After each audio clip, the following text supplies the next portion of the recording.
And part of that team, I know part of the team that is with Alan is going to be Cheryl. Cheryl's going to be going through the personality masteries. Again, that's the DNA for people and how to help us understand how leadership here, Cheryl, who's really the HR department of Tanglewood Conservatories, help us understand how leadership and personalities kind of blend and how we can lead others and maybe even lead ourselves. Thank you, Kevin, for the wonderful introduction. So, on what Kevin was saying, what I'm going to do is learning the art of personalities helps you to be a better leader.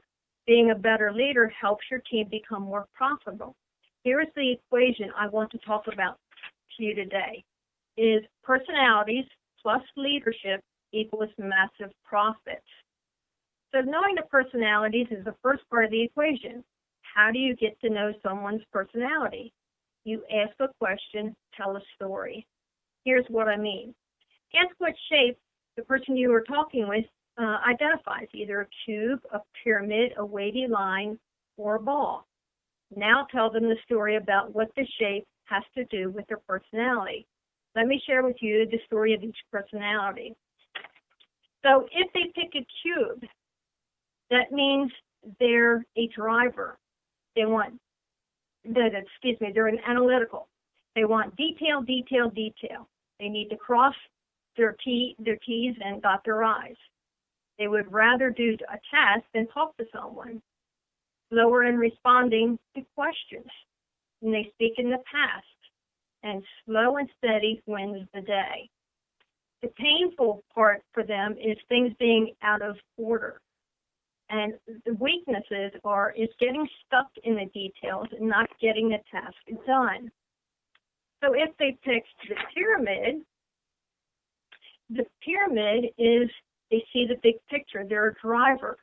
They rely on others to create the detail to get the big picture done. They answer questions fast. They talk about the long term and the future. People come in second when it comes to tasks. They want to get it done really quick. What's painful for them is things being out of control. A weakness of theirs is moving too fast and missing details or running people over unintentionally. If they pick the wavy line, which is me, they want fun, fun, fun, fun. And I put in extra fun.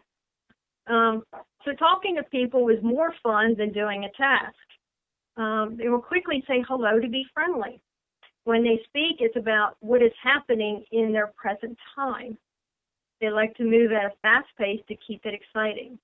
What causes them pain is things being boring and not fun. The weakness is wanting to have fun, and it gets in the way of accomplishing tasks. The last one is if they pick the ball, and that's my second one. The ball is they want relationships, relationships, relationships. Compatibility is their middle name. They're slower to start a conversation. They think in the short term, and speaking with someone will happen faster than getting a task accomplished. What causes them pain is when there's a conflict with someone else. And this causes a weakness of avoiding a subject or task because it will cause a conflict. So the second part of the equation is leadership. What are the characteristics of great leadership? And this is in my opinion. So its leadership it promotes thinking differently as a positive step for each team member. Having your team trust that you know what is good for the company. Communicating with each team member in the way they understand to be able to produce results quicker. Having systems in place to create stability. Being positive, even in the face of adversity, to show a level of confidence in the system. So, how does knowing the personalities and being a good leader equal massive profits? Well, I broke it up into your team and your customers. So for your team, it will help your team relate to one another, which will create an atmosphere of wanting to come to work as a team. When the team is thinking differently, they can be more creative to finding new and efficient processes, which adds to your bottom line. Teaching your team to drive things through gives them the opportunity to learn to think differently. Then in turn gives them the pride to work as if they own the company as well. So when it comes to your customers, knowing how to relate to your customers helps to build trust and create a connection, which helps to turn the sale faster. Speaking and listening to them in a way that will not cause them pain will help you establish a deeper bond. As a leader, the more you show, you learn how to accomplish developing a relationship through the use of personalities. The better your team will do the same. So in closing, when your team can streamline processes and create a better system, and your sales team can close the deals faster, then you will have created massive profits. Get to know the personalities of your team and customers to be able to relate to one another. Ask them the shape question. Don't just guess what it is. Know for sure what you're able to communicate so that you're able to communicate more effectively with them. This will build a connection that will have no other effect than to grow your team, culture, and your profits.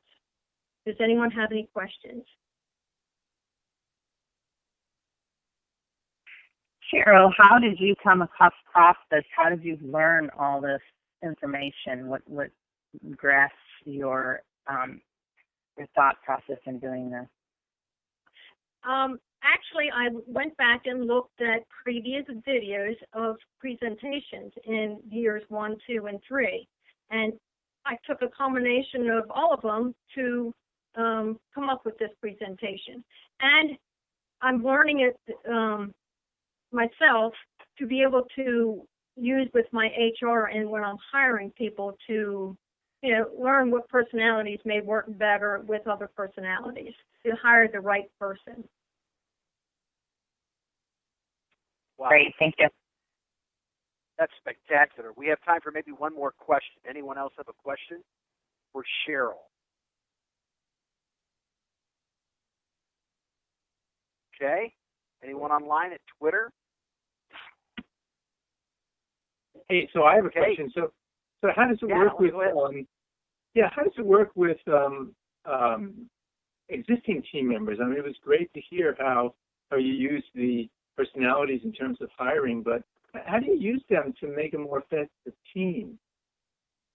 Well, if we educate everybody on the different personalities, and we do that during our seminars we have here quarterly.